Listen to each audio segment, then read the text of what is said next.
हळूहळू चालत मंदिराच्या समोर असलेल्या बाजारपेठेत आला, जिथे अनेक संस्था दररोज अन्न वाटप करत असत.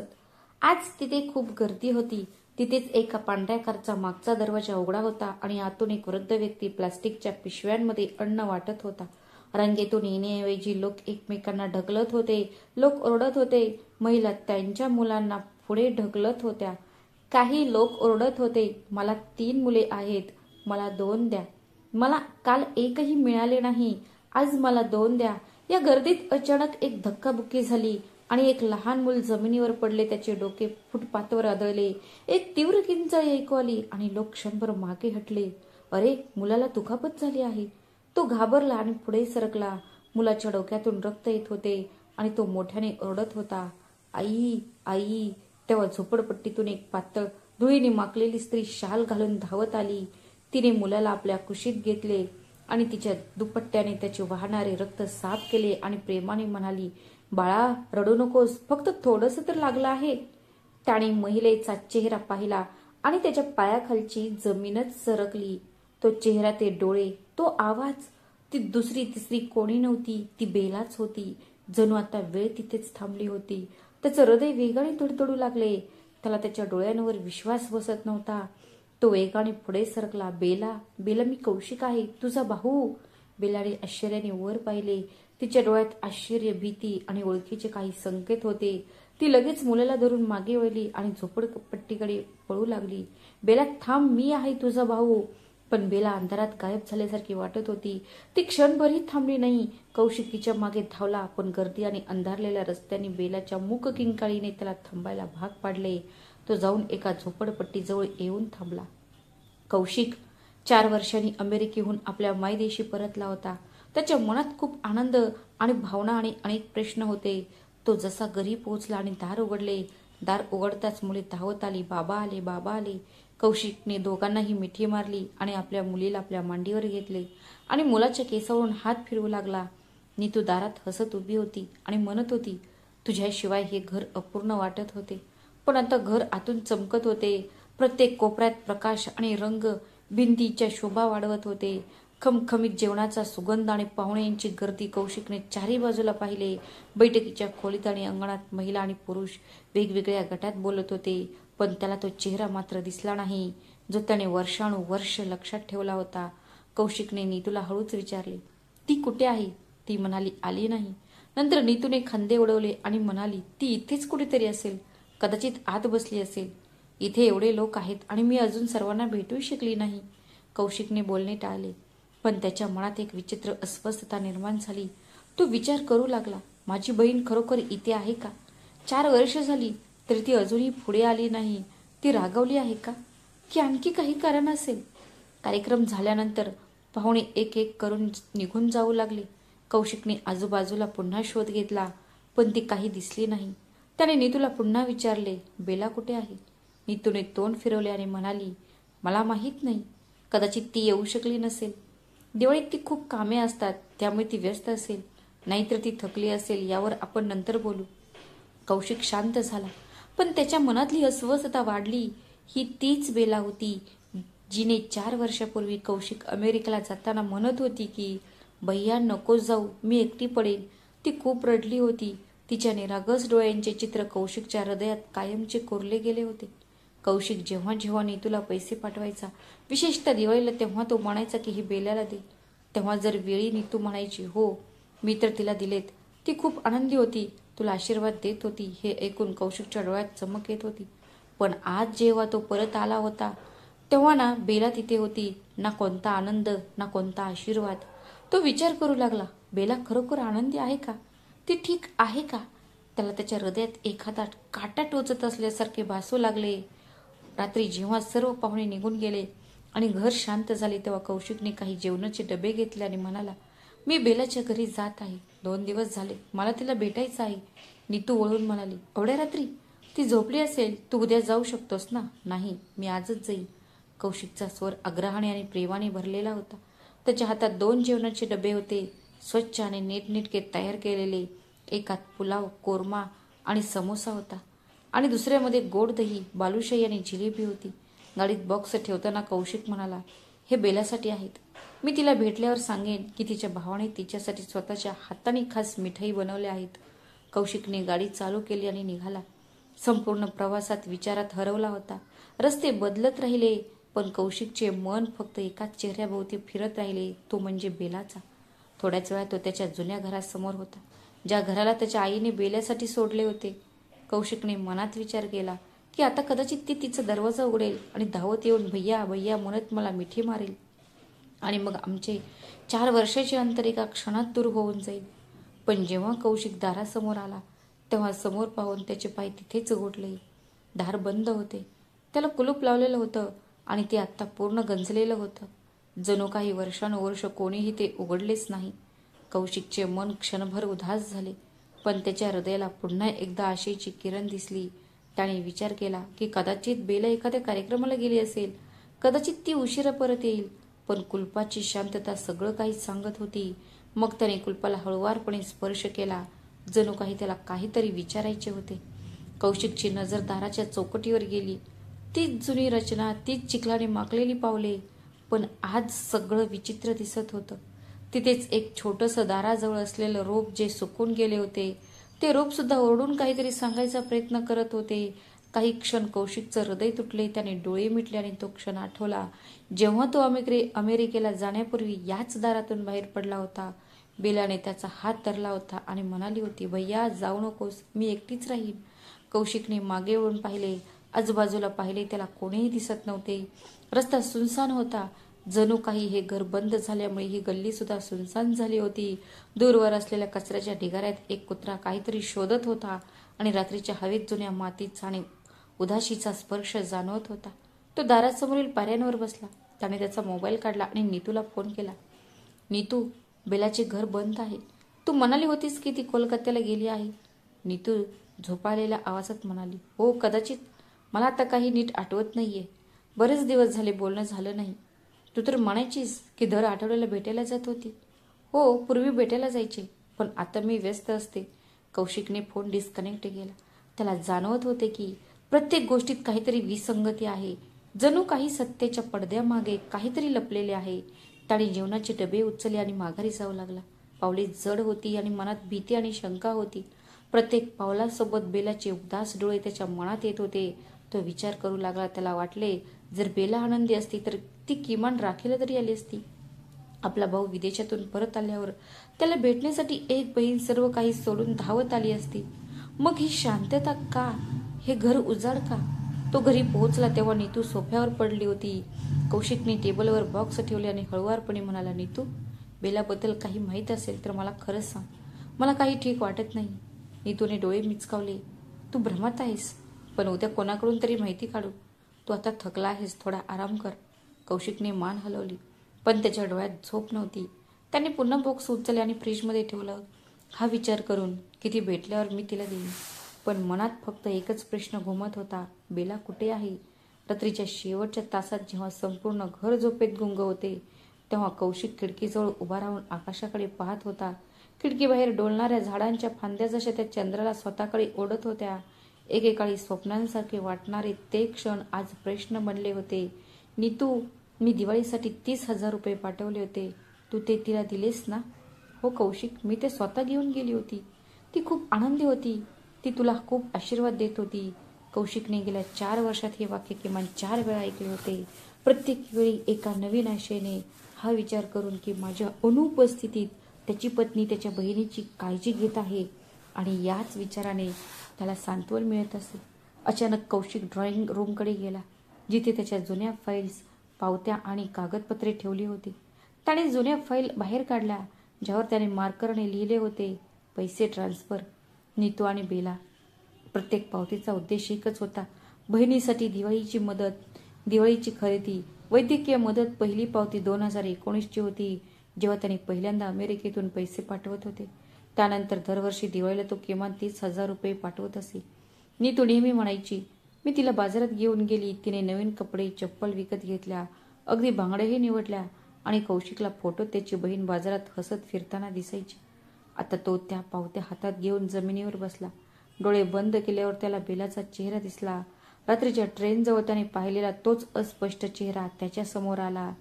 तो चेहरा जो आनंदाचे प्रतिबिंब नव्हता तर फक्त वंचितचे प्रतिबिंब होता. जर तिला ते पैसे मिळत असते तर तिचा हा अवस्था झाली असती. जर ती खरोखर बाजारात गेली असती तर तिच्या डोळ्यात इतके दुःख का होते? कौशिकचे हृदय आता अजूनच तुटू लागले. जशा जशा तो पावत्या पाहू लागला तसे त्याच्या मनात खोल शांतता पसरू लागली. दुसऱ्या दिवशी सकाळी कौशिक खूप शांत होता. मुलांनी त्याला मिठी मारली, आनंदाने बोलू लागले, पण त्याचं मन दुसऱ्याच जगात असल्यासारखे वाटत होते. नीतू नेहमीप्रमाणे नाश्त्याच्या टेबलवर व्यस्त होती.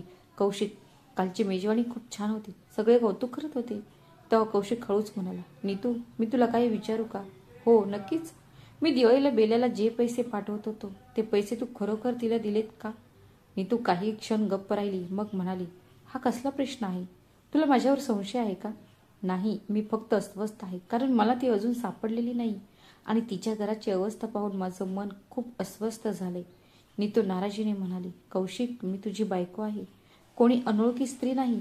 जर तुला माझ्यावर विश्वासच नाही तर मग राहिलंच काय? प्रश्न विश्वासाचा नाही, बेलाचा आहे. मला जाणून घ्यायचं आहे की कदाचित ती आपल्या निष्काळजीपणाची बळी तर पडली नाही ना? मग नीतू उठून स्वयंपाकघरात गेली. कौशिकने हे प्रकरण पुढे नेले नाही, पण त्याच्या हृदयातील आग आणखी भडकली होती. त्या संध्याकाळी कौशिक बेलाच्या वस्तीजवळ राहणाऱ्या एका जुन्या ओळखीच्या व्यक्तीला भेटला. तुम्हाला बेलाच्या तब्येतीबद्दल काही माहिती आहे का? तुम्ही त्याच रस्त्यावर राहता ना? तो माणूस थोडासा संकोचला, मग म्हणाला, कौशिक भाऊ, खरं सांगू, मी बेलाजींना बऱ्याच दिवसांपासून पाहिले नाही. तिच्या नवऱ्याच्या मृत्यूनंतर परिस्थिती आणखी बिकट झाली होती. नवऱ्याचा मृत्यू? कौशिकचे हृदय जोरात धडधडू लागले. हो, तिचा पती रमेश आजारी होता. तो खूप अशक्त होता, त्यामुळे त्याचं निधन झाले. त्यानंतर बेला घराबाहेर निघून गेली. ती कुठे गेली हे कोणालाही कळले नाही. शेजारच्या लोकांनी सांगितले की तिला घराबाहेर हकलून लावण्यात आले आहे. कौशिकला आता त्याच्या पायाखालची जमीन सरकल्यासारखे वाटले. मग तो व्यक्ती संशयाने म्हणाला, कधी कधी मला वाटते की इतकी सुसंस्कृत मुलगी आणि अशी तिची अवस्था, कोणीतरी तिचा हक्क हिसकावून घेतला आहे. कौशिक भाऊ, त्या रात्री कौशिकच्या डोळ्यात झोप नव्हती. बेलाचे डोळे, त्या पावत्या, ते जेवणाचे डबे, सगळं त्याच्या डोळ्यासमोरून फिरत होतं. तो हळूच बडबडू लागला, मी माझ्या बहिणीला विश्वासाने स्वाधीन केलं होतं, पण कदाचित तो विश्वास आता विश्वासघात ठरला होता. आणि आता जेवढा वेळ गेला आहे त्यात मला आता खात्री पटली आहे की बेल्याला ते पैसे, ते प्रेम, ते सुरक्षा कवच जे कधी तिच्यापर्यंत पोहोचलंच नाही. 3 दिवस उलटून गेले होते. दररोज संध्याकाळी कौशिक काही जेवणाचे डबे घेऊन बेलाच्या दारात जायचा. तो काही क्षण थांबायचा, कुलूप पाहायचा आणि शांतपणे परत यायचा. जणू काही अजूनही काही आशा होती की कदाचित आज दार उघडेल, कदाचित आज बेला आतून हाक मारेल, भैया ये. पण प्रत्येक वेळी तेच कुलूप, तीच शांतता आणि तेच प्रश्न जे हृदयाला चिरडत राहिले. चौथ्या दिवशी कौशिकने ठरवले की हा खेळ आता शांतपणे खेळता येणार नाही. त्याच्या हृदयातील शून्यता आता वेदनेत बदलली होती आणि प्रत्येक जाणारा क्षण त्याला त्या टोकाकडे ढकलत होता ज्याची त्याला भीती वाटत होती. संध्याकाळच्या मंद प्रकाशात तो पुन्हा बेलाच्या घरासमोर उभा होता. दार नेहमीप्रमाणे बंद होते. गंजलेले कुलूप शांतपणे त्याच्या जागी स्थिर होते. पण आज कौशिकची नजर कुलपावर नव्हती तर आजूबाजूच्या भिंती आणि दारांवर होती. ज्यांनी महिनो त्या घराला बंद पाहिले होते. मग काही वेळाने त्याने उजवीकडे असलेल्या घराची बेल वाजवली. काही वेळाने एक मध्यमवयीन महिला दारावर आली. नमस्कार काकू, मी कौशिक आहे, बेलाचा भाऊ. काही वेळी ती महिला चकित झाली, मग तिचा चेहरा गंभीर झाला. हो, मी तुला ओळखले बाळा, तुला पाहून बरीच वर्ष झाली. हो, मी अमेरिकेत होतो. मी 2 दिवसापूर्वीच परतलो आहे. मी बेलाच्या घरी दररोज येतोय, पण प्रत्येक वेळी मला ते कुलूप बंद दिसते. ती कुठे गेली आहे याची तुम्हाला काही कल्पना आहे का? बाईने एक दीर्घ श्वास घेतला आणि म्हणाली, बाळा, हे घर अनेक महिन्यांपासून बंद आहे. कौशिकचा श्वास थांबला. बरेच महिने? हो, पूर्वी कधी कधी लाईट गेलेली दिसत असे, पण गेल्या 8-9 महिन्यांपासून कोणीही आलेले किंवा गेलेले नाही. पण ती कुठे राहते? तिचा नवरा, मूल, मंदिराच्या जबाबदाऱ्या, मंदिर, ते सर्व संपले आहे. तिचा नवरा खूप आजारी आणि अशक्त होता. मी ऐकलं होतं की तो 2 वर्षापूर्वी वारला. मग काही दिवसांनी बेला हे घर सोडून गेली. काहींनी म्हटले की तिला काढून टाकण्यात आले, काहींनी म्हटले की ती स्वतःहून निघून गेली. खरं काय ते फक्त देवालाच माहीत. पण एक गोष्ट निश्चित आहे की ती आता इथे राहत नाही. कौशिकचे डोळे उघडे राहिले.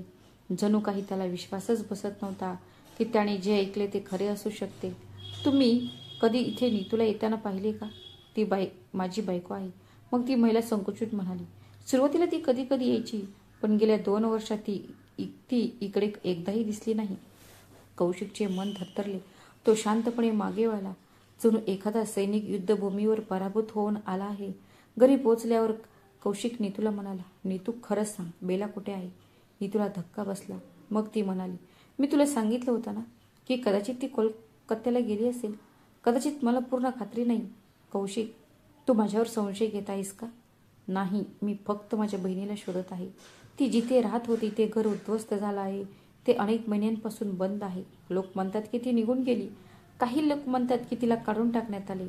आणि तू म्हणत आहे की ती कोलकात्याला गेली असावी.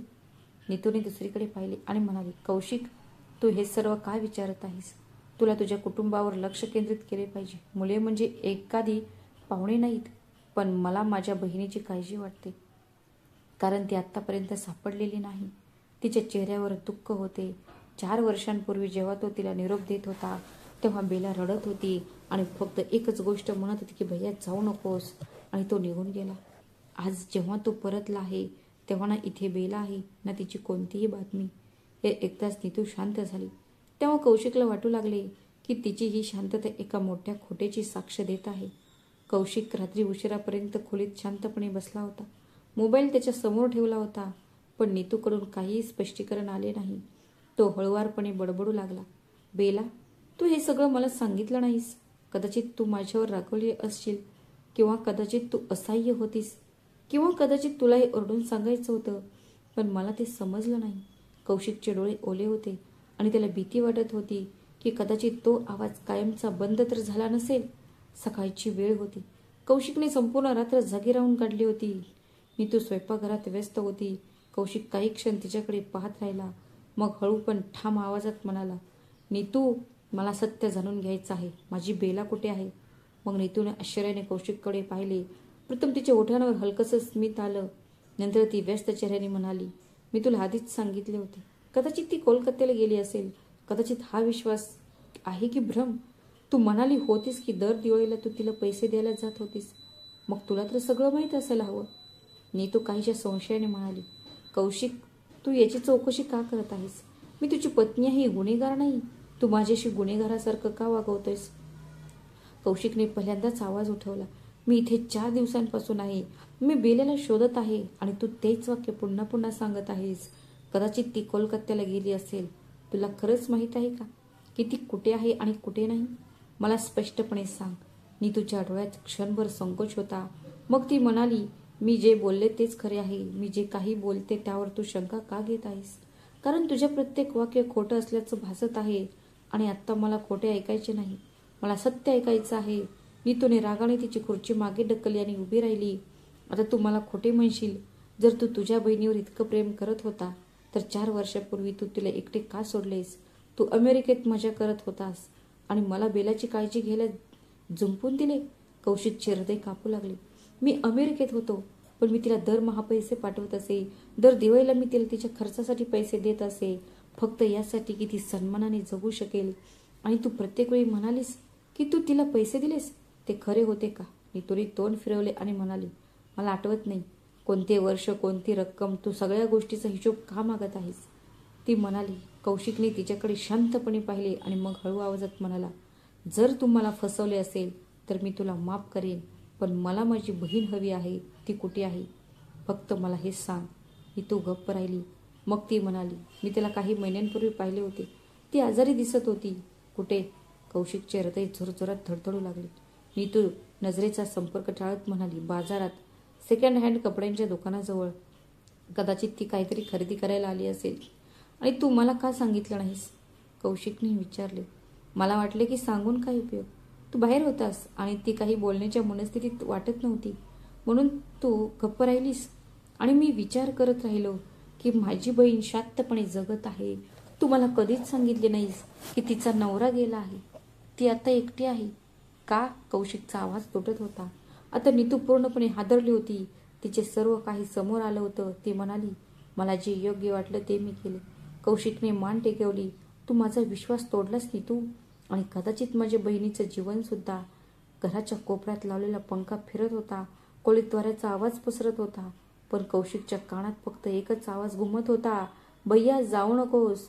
जो काही वर्ष पहिले दारावर उभा राहून तिच्या बहिणीने बोलले होते त्याच्या बहिणीचा तो आवाज आज त्याचे हृदय पिळवटून टाकत होता.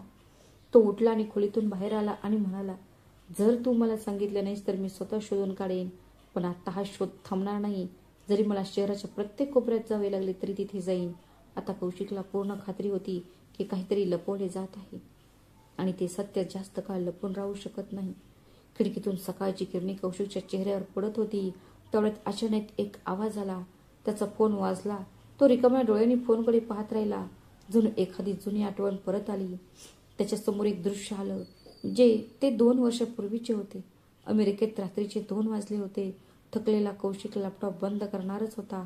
तेवढ्यात त्याला नीतूचा व्हॉट्सअप कॉल आला. कौशिक, एक चांगली बातमी आहे. बेलासाठी एक चांगला प्रस्ताव आला आहे. एक मुलगा आहे. तो खूप सज्जन आहे. खूप मेहनत करतो, पण थोडासा कमकुवत आहे. कौशिकने झोपाळलेल्या आवाजात विचारले, तू बेलाशी बोललीस का? नीतू पटकन म्हणाली, हो. तिनेही हो म्हटले आहे. असे चांगले प्रस्ताव वारंवार येत नाहीत. मी हे स्थळ पक्के केले आहे.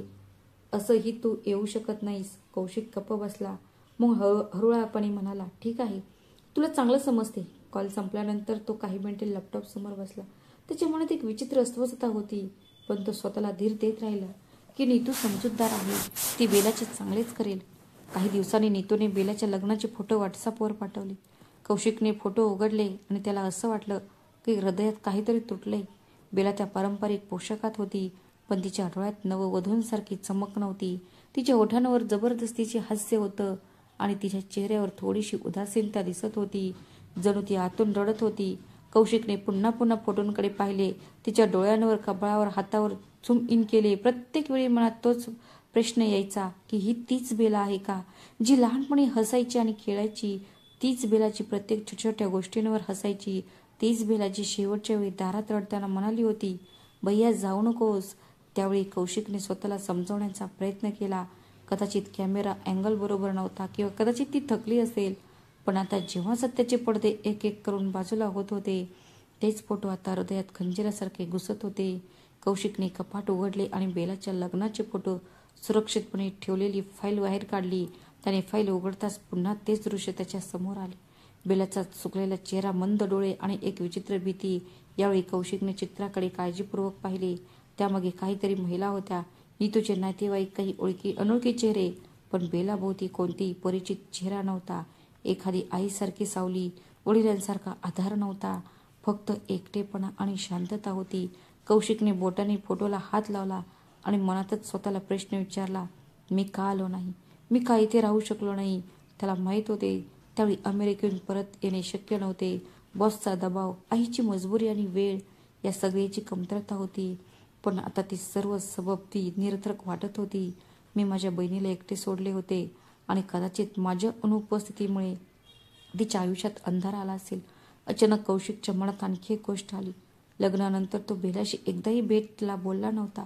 तो जेव्हा जेव्हा फोन करायचा, नीतू नेहमी उत्तर द्यायची, बेला व्यस्त आहे, ती स्वयंपाकघरात आहे, मी तुला नंतर तिच्याशी बोलून देईन, किंवा ती थकली आहे, ती झोपली आहे. नीतूने एकदाही बेलेला फोन दिला नाही. कौशिकने उदास होऊन डोके धरले. मी इतका आंधळा कसा झालो?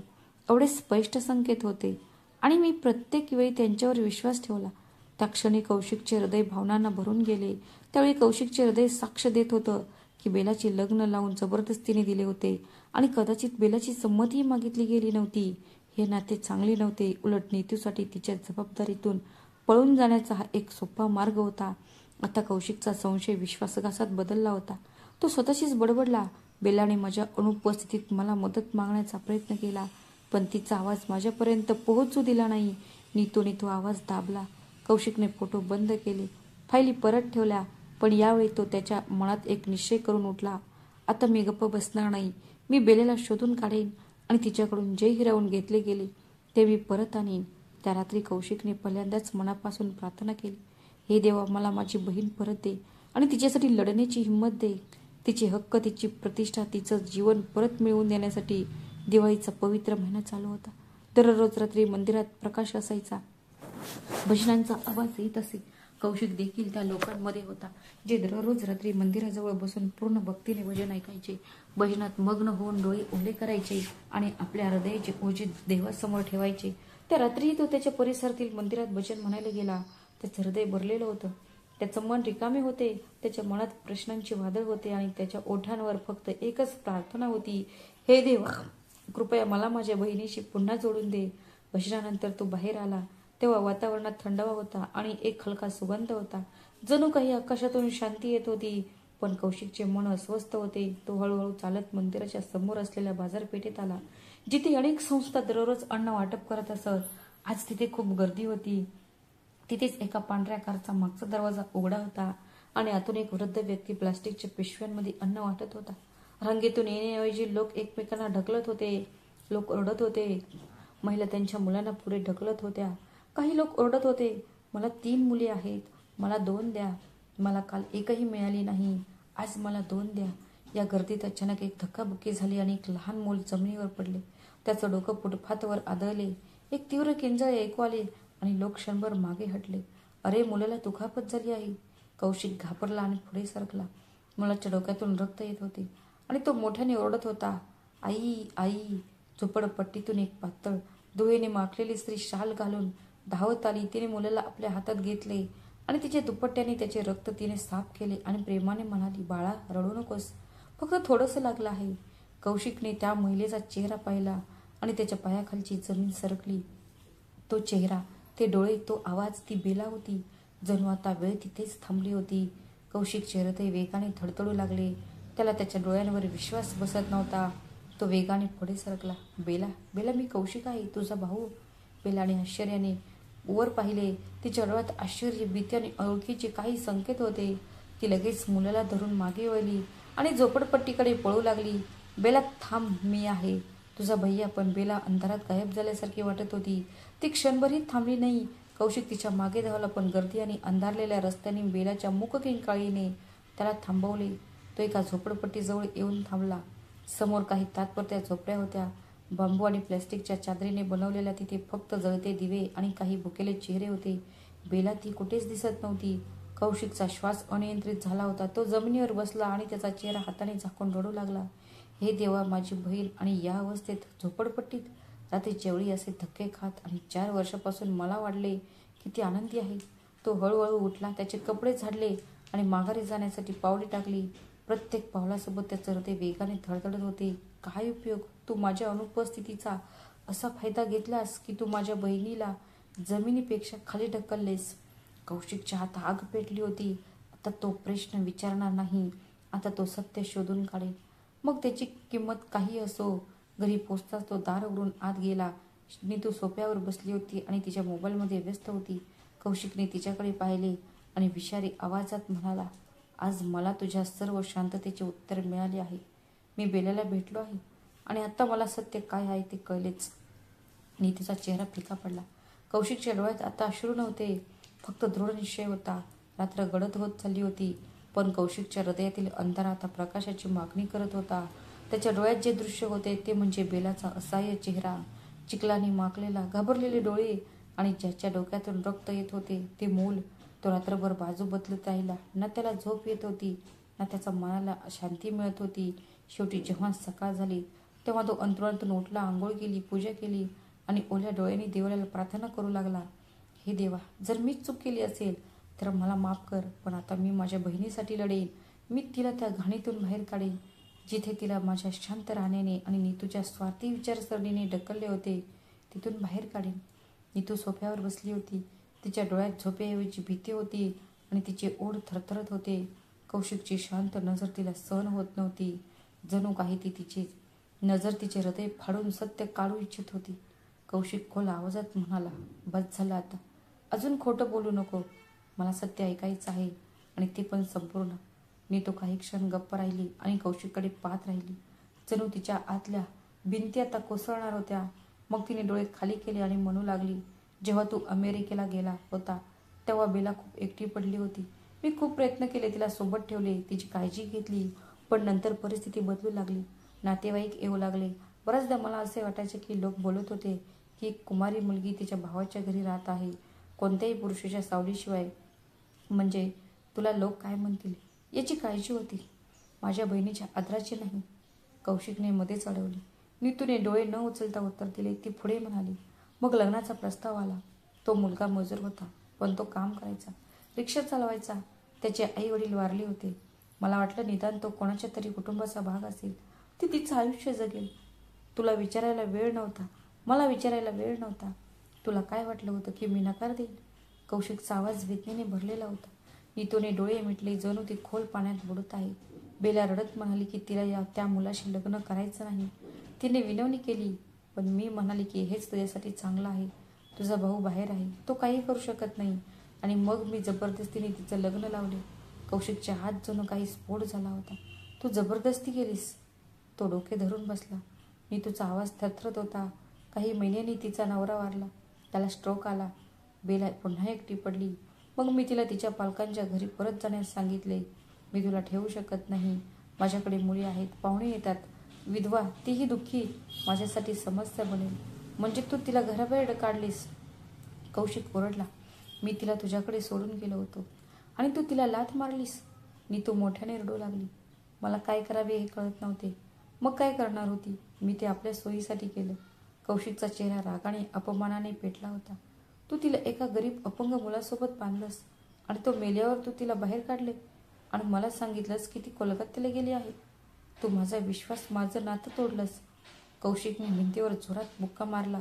त्या मुलीने तर काहीच मागितले नव्हते, फक्त प्रेम हवं होतं तिला, आणि तू तिला रडवलेस. नीतू गप्प होती. ती फक्त रडत राहिली आणि कौशिक आतून तुटत राहिला. काही वेळ शांतता होती. मग कौशिक हळुवारपणे म्हणाला, मी तिला चॅरिटी लाईनमध्ये उभी असलेली पाहिली. एका मुलासह चिखलात, रंजित चेहरा, डोळ्यात भीती. ती बेला नव्हती जी तुझ्यासोबत राहत होती. ही तीच बेला होती जिला तू बेघर, असहाय्य आणि अपमानित केलं होतंस. नीतूने डोळे पुसले आणि हळुवारपणे म्हणाली, कौशिक, मला या कृत्याची लाज वाटत आहे. लाज? तुझी लाज तिचे पोट भरणार नाही, याने तिचं मूल शाळेत जाऊ शकणार नाही, या लाजेने तिची भूक भागणार नाही, तिच्या मुलाचे भविष्य सुधारणार नाही आणि तिच्या डोळ्यातून भीती नाहीशी होणार नाही. तू जे काही केलं आहे त्याचं उत्तर तुला द्यावं लागेल, या जगात आणि परलोकातही. कौशिक उठला आणि त्याच्या खोलीकडे निघाला. त्याचं हृदय, मन आणि डोळे सर्व ओझ्याने दबले होते. आता त्याला विश्वास बसला होता की त्याची बहीण फक्त विधवा किंवा गरीब झाली नव्हती, तर तिच्या स्वतःच्या वहिनीच्या हातून पीडित सुद्धा झाली होती. आता त्याला बेलाला न्याय मिळवून द्यायचा होता. जरी त्यासाठी नातेसंबंध तोडावे लागले तरी चालेल. झोपडपट्टीचा परिसर शहरापेक्षा थोडा वेगळा होता. अरुंद रस्ते, घाणेरडे गटार, प्लास्टिकच्या चादरीने बनवलेले छप्पर आणि बांबूच्या झोपड्या आणि भिंती. कौशिकचे पाय कधीच त्या जमिनीला लागले नव्हते. तो नेहमीच स्वच्छ रस्त्यांमध्ये, प्रकाशमय कॉरिडॉरमध्ये आणि सुगंधित खोल्यांमध्ये राहत होता. पण आज तो प्रत्येक दुर्गंधी, घाण आणि अरुंद मार्ग ओलांडत होता आणि वर्षानुवर्ष दुर्लक्षित असलेल्या सत्तेच्या जवळ जात होता. त्याच्या हातात मुलासाठी बिस्किटे, ज्यूस बॉक्स आणि पांढरी चादर ठेवलेल्या पिशवी होती. तो मनात अनेक प्रार्थना आणि डोळ्यात अश्रू घेऊन झोपडपट्टीत शिरला. बेला.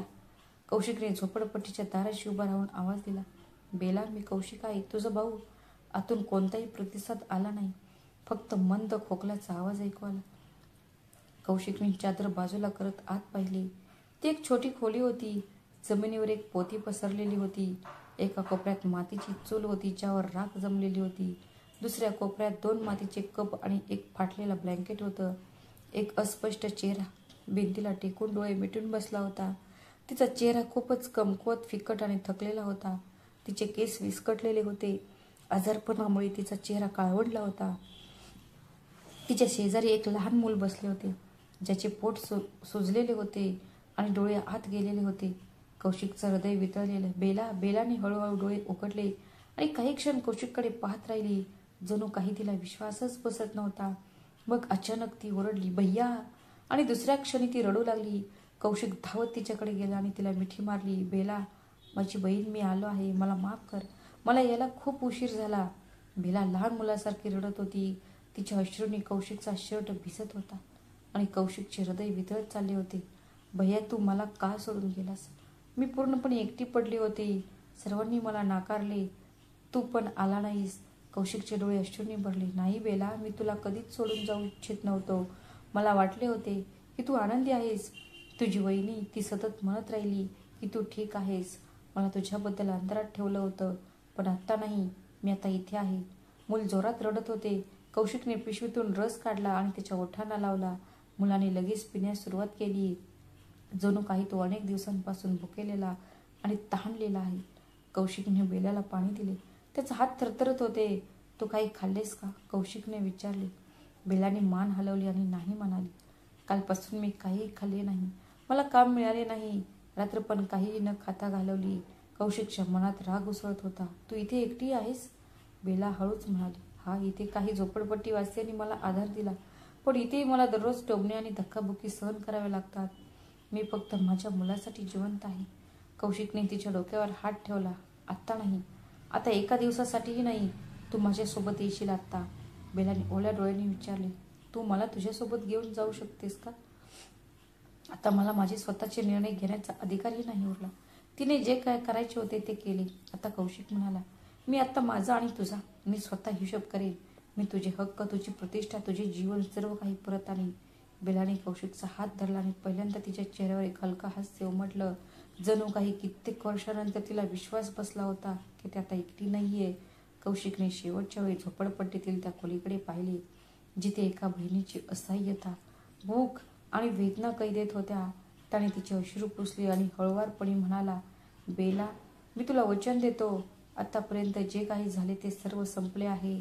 आता प्रत्येक दिवस, प्रत्येक क्षण फक्त तुझ्या आदराबद्दल, तुझ्या आनंदाबद्दल आणि तुझ्या नवीन आयुष्याच्या सुरुवातीबद्दल असेल. आणि तो तिला सोबत घेऊन तिथून निघून गेला. एका नवीन दिवसाच्या, एका नवीन प्रवासाच्या आणि एका नवीन न्यायाच्या शोधात. रात्रीचा अंधार पूर्णपणे नाहीसा झाला नव्हता, पण कौशिकच्या मनात एक नवीन प्रकाश पेटला होता.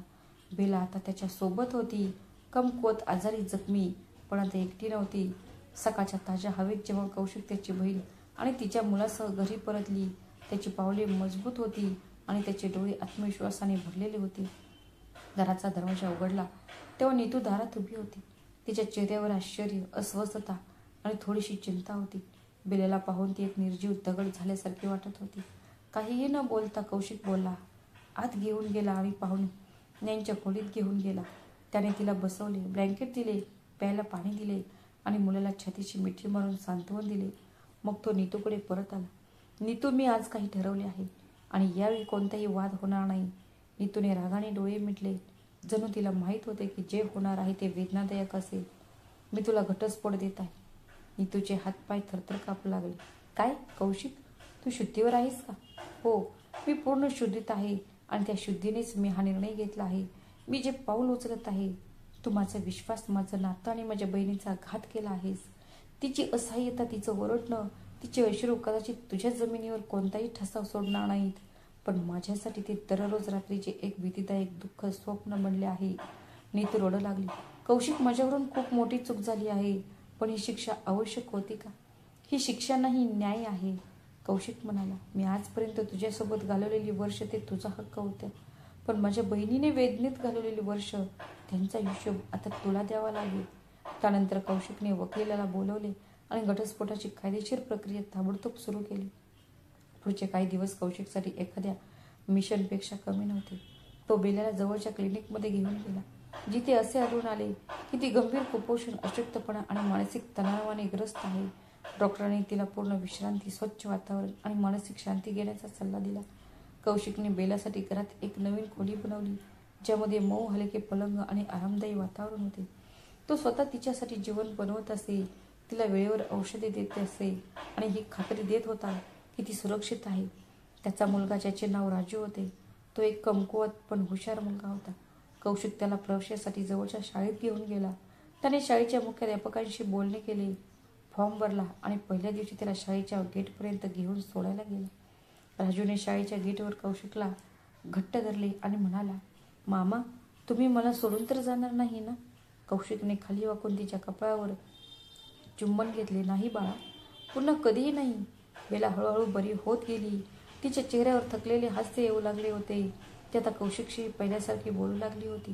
ती तिच्या मुलाला गृहपाठात मदत करू लागली आणि संध्याकाळी ती घराच्या अंगणात बसून आकाशाकडे बघत बसायची. जणू तिला कितीतरी वर्षानंतर शांती मिळाली आहे. पण एके दिवशी कौशिक तिच्यासाठी कपडे खरेदी करण्यासाठी बाजारात गेला आणि काही वेळाने घरी परतला. तेव्हा बेला सोफ्यावर बसून रडताना दिसली. तिच्या हातात एक जुनी फाईल होती, जी धुळीने माखलेली होती. हे काय आहे? कौशिकने विचारले. बेला तिचे अश्रू पुसत म्हणाली, भैया, ही आईची प्रॉपर्टीची फाईल आहे, जी माझ्या नावावर होती. हो, तेच घर जिथे तू राहत होतीस. मग बेलाने मान हलवली. हो, पण आता ही फाईल माझ्या नावावर नाही. कौशिकला धक्का बसला. तुला काय म्हणायचे आहे? जेव्हा माझा नवरा वारला आणि तू अमेरिकेत होतास तेव्हा एके दिवशी नीतू आली. तिने सांगितले की घराची देखभाल करणे कठीण आहे आणि मला काही कागदपत्रांवर सही करायला लावली. मी ते वाचले नाहीत. मी फक्त त्यावर सही केली. कौशिकने फाईल हातात घेतली. रजिस्ट्री कागदपत्रावर स्पष्ट लिहिले होते, मालक बेलाव आणि मागील मालक नीतू शहा. कौशिकला धक्का बसला. तिने तुझं घर सुद्धा तिच्या नावावर करून घेतलं. बेलाने मान खाली केली. भैया, मला वाटलं कदाचित तू असं म्हटलं असशील. कौशिकचे डोळे रागाने भरले होते. नाही बेला, मी तुला बेघर करण्याचा विचार कधीच करू शकत नाही. तिने तुझी शेवटची संपत्ती सुद्धा हिसकावून घेतली. त्याला आता कळले होते की नीतूने बेलाचे फक्त जीवनच नाही तर तिची ओळख, तिचा अधिकार, तिचं भविष्य पण हिरावून घेतले होते. आता ही लढाई केवळ बहिणीच्या सन्मानासाठी नव्हती, तर ती तिच्या हक्कांसाठी, तिच्या जामिनासाठी आणि तिच्या अस्तित्वासाठी होती. कौशिकने बेलाचा हात हातात धरला आणि म्हणाला, आता जे काही तुझ्याकडून हिरावून घेतले आहे ते तुला परत मिळेल, मी वचन देतो. बेलाने डोळे मिटले आणि बऱ्याच वर्षानंतर तिच्या चेहऱ्यावर एक खरे समाधानी हास्य उमटले. तिला खात्री होती की तिचा भाऊ तिला पुन्हा कधीही एकटे सोडणार नाही. घड्याळाचे काठी हळूहळू रात्रीच्या शांततेत बुडत होते, पण कौशिकच्या डोळ्यात झोपेचा कोणताही मूस नव्हता. रात्री बेलाच्या चेहऱ्यावर चमक परत आली होती. मूल शांत झोपले होते. वर्षानंतर घरात शांत आणि शांत वातावरण जाणवत होते. पण कौशिकच्या हृदयात एक वादळ घोंगावत होतं. सत्य कळल्यानंतर शांत बसणारे वादळ नव्हते, ते न्यायाच्या आक्रोशाच्या रूपात बाहेर पडत होतं. शेवटच्या वर्षाची मूळ आणि जुनी कागदपत्रे त्याच्या समोर विखुरलेली होती.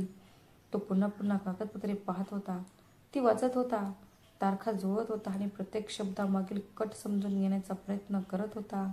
बेलाच्या मालमत्तेचा कट उघडकीस आला होता, पण कौशिकला आणखी एका संशयाने ग्रासले होते, ते बेलाच्या दागिन्यांबद्दल, जे कौशिकने मुलाच्या आठवणीत परदेशातून मागवले होते आणि ते खास बेलासाठी बनवून आणले होते. ते दागिने कुठे गेले? बेला, मला एक गोष्ट सांग. आईने तुला दिलेले आणि मी पाठवलेले ते दागिने कुठे आहेत? बेलाने थोडा वेळ विचार केला. मग हळू आवाजात म्हणाली, मैया, लग्नाच्या वेळी सर्व दागिने नीतूकडे होते. तिने सांगितले होते की ते ती सुरक्षित ठेवेल. मी ते कधीच परत मागितले नाही. मग जेव्हा वाद झाला आणि मला तुमच्या घरातून हाकलून लावण्यात आले तेव्हा मला ते दागिने कधीच परत मिळाले नाहीत. कौशिकची मूठ घट्ट झाली. त्याच्यासमोर आणखी एक सत्य उभे राहिले. त्याच्या डोळ्यात आग होती आणि प्रश्नांची किंकाळी. दुसऱ्या दिवशी कौशिकने दागिन्यांच्या अस्तित्वाचे पुरावे आणि छायाचित्रे गोळा केली. सोन्याच्या पावत्या, बँक रेकॉर्ड, नीतूचे दागिने घातलेली व्हॉट्सअप फोटो. त्यात नीतूने स्वतः दागिने घालून हे लिहिलं होतं की हे दागिने बेल्यासाठी सुरक्षित ठेवले आहेत. त्याने एका वकिलाशी संपर्क केला, तहसीलमध्ये सर्व काही सांगितले आणि कायदेशीर कारवाई सुरू केली. काही दिवसातच नीतूला कायदेशीर नोटीस मिळाल्यावर ती घाबरून कौशिकला भेटायला आली. तू इतक्या खालच्या पातळीवर जाशील, मला कोर्टात घेऊन जाशील? कौशिकचा स्वर आता थंड आणि थेट होता. खालच्या पातळीवर जाणे त्याला म्हणतात, जो एका बहिणीचा अधिकार हिरावून घेण्याचा प्रयत्न करतो. ते मला खाऊन टाकते. मी तर तिला तिचा हक्क देणार आहे. बेला आता माझ्यासोबत आहे. ती सन्मानाने जगत आहे. तुला काय हवे आहे? मला तिच्याकडून जे हिरावून घेतले गेले ते परत मिळवायचं आहे. तुझं चारित्र्य तर परत आणता येणार नाही ना, तुझे नाते, पण मला मालमत्ता आणि दागिने नक्कीच परत आणता येतील. कायदेशीर प्रक्रिया वेगाने पूर्ण झाली. कौशिकच्या वकिलाने न्यायालयात ठोस पुरावे सादर केले. नीतू प्रथम नकार देत होती, नंतर गप्प बसली. शेवटी न्यायालयाने आपला निर्णय दिला. मालमत्ता आणि दागिने खरा वारस बेलावाने यांना सोपवावेत. खोट्या विधानांच्या आणि फसवणुकीच्या आधारे घेतलेले कागदपत्रे आता वैध मानले जाणार नाहीत. निर्णय हातात येताच कौशिक थेट बेलाकडे गेला आणि तिच्या हातात फाईल देत म्हणाला, हा तुझा हक्क आहे बेला, हे घे परत तुझ्या हातात. बेलाच्या डोळ्यातून अश्रू वाहत होते. मला काहीही नको होते भैया, हवी होती ती फक्त तुझी साथ आणि ती तू दिलीस.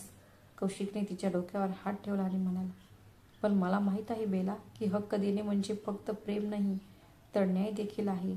काही दिवसांनी कौशिकने शेजारच्या मंदिरात एक बैठक आयोजित केली. संपूर्ण कुटुंब, परिसरातील रहिवासी सर्वांना आमंत्रित केले गेले. बेला पडद्यामागे बसून सर्व काही ऐकत होती. कौशिक उभा राहिला, हातात तीच फाईल आणि मनात खोलवर प्रश्न घेऊन. आज मी इथे न्यायाची घोषणा करण्यासाठी नाही तर एक प्रश्न विचारण्यासाठी आलो आहे. एक स्त्री दुसऱ्या स्त्रीची सर्वात मोठी शत्रू का बनते? बहिणीचे नाते इतके स्वस्त झाले आहे का की की ती एखाद्याच्या हट्टीपणापुढे, लोभापुढे किंवा मत्सरापुढे बळी पडू शकते? पत्नीचं कर्तव्य फक्त तिच्या पतीची सेवा करणेच नव्हे, तर त्याच्या अनुपस्थितीत त्याच्या घराच्या प्रतिष्ठेचे रक्षण करणे पण आहे. संपूर्ण समाज शांत होता. सर्वांच्या नजरा शरमेने झोकल्या होत्या. माझ्या बहिणीला घरातून असे काढण्यात आले की ती एकटी तुटलेली चप्पल आहे. तिला झोपडीमध्ये राहण्यास भाग पाडण्यात आले. तिला सरकारी रेशनसाठी रांगेत उभे राहण्यास भाग पाडण्यात आले. आणि इकडे मी विचार करत राहिलो की ती आनंदी आहे, कारण माझी पत्नी मला खोटी आश्वासनं देत राहिली की सर्व ठीक आहे, ती सुखात आहे. पण सत्य हे होते की तिने माझ्या बहिणीकडून सर्व काही हिरावून घेतले होते. तिचे दागिने, तिचे घर, तिचे ते बालपण, तिचं हक्क. कौशिकचा आवाज सगळीकडे घुमत होता. आपण पुरुष चुका करतो, आपण त्या मान्य करतो आणि कधी कधी त्या सुधारतो देखील. पण जेव्हा एखादी स्त्री दुसऱ्या स्त्रीवर अत्याचार करते तेव्हा कोणीही त्याच्याकडे लक्ष देत नाही. ती आपली जबाबदारी नाही का? त्याने क्षणभर सर्वांकडे पाहिले आणि नंतर हळुवारपणे म्हणाला, मला आता माझी बहीण सापडली आहे. मी तिला तिचे हक्क परत दिले आहेत. पण या समाजात अशा हजारो बेला अजूनही फसवणूक, टोमणे आणि द्वेषात जगत आहेत. आणि त्याचं कारण म्हणजे त्यांची स्वतःची बहीण, वहिनी किंवा सासू. लोभापायी त्या एकमेकांची खूप मोठे शत्रू बनतात. शेवटी त्याने फक्त एवढेच म्हटले की जर तुमच्या घरात एखादी अशी बेला असेल तर तिच्यासाठी वेळ काढा. ती कदाचित वरून खुश दिसत असेल, पण आतून तुटलेलीही असू शकते. आणि जर तुम्ही एक महिला असाल तर दुसऱ्या महिलेचा हात धरा. तो म्हणजे तिला आधार देण्यासाठी, तिला धक्का देण्यासाठी नाही. कारण आधार देण्यासाठी धरलेलं हात हीच खरी हात माणुसकी असते. समाज कौशिकचे बोलणे पूर्णपणे शांतपणे ऐकत होता. पडद्यामागे बसलेल्या बेलाच्या डोळ्यात अश्रू होते. पण आता हे अश्रू दुःखाचे नव्हते, तर स्वाभिमानाचे होते. तिच्यासाठी जगणं इथेच संपलं नव्हतं. तिला अजून खूप जगायचं होतं, जे देवाने लिहून ठेवले होते. तर मित्रांनो, या कथेतून आपण शिकतो की स्वतःच्या नात्यांची काळजी आपण स्वतःच घ्यायला हवी. कारण इतरांवर आंधळेपणाने विश्वास ठेवणं आपल्यालाच धोकादायक असतं. स्त्रीचे खरे सौंदर्य तिच्या कोमल हृदयात आणि इतर स्त्रियांबद्दलच्या करुणेत असते. जर तिने मनावर घेतले तर ती झोपडीला सुद्धा एखादं छानसं महल बनवू शकते. आणि ती जेव्हा स्वतःवर येते तेव्हा त्याचं आलिशान महालला झोपडीमध्ये रूपांतर करते. तर मित्रांनो, तुम्हाला ही कथा कशी वाटली ती कमेंट करून नक्की सांगा. व्हिडिओला आवडला असेल तर व्हिडिओला लाईक करा, शेअर करा आणि आपल्या चॅनलला सबस्क्राईब करायला विसरू नका. तोपर्यंत तुमची आणि तुमच्या कुटुंबाची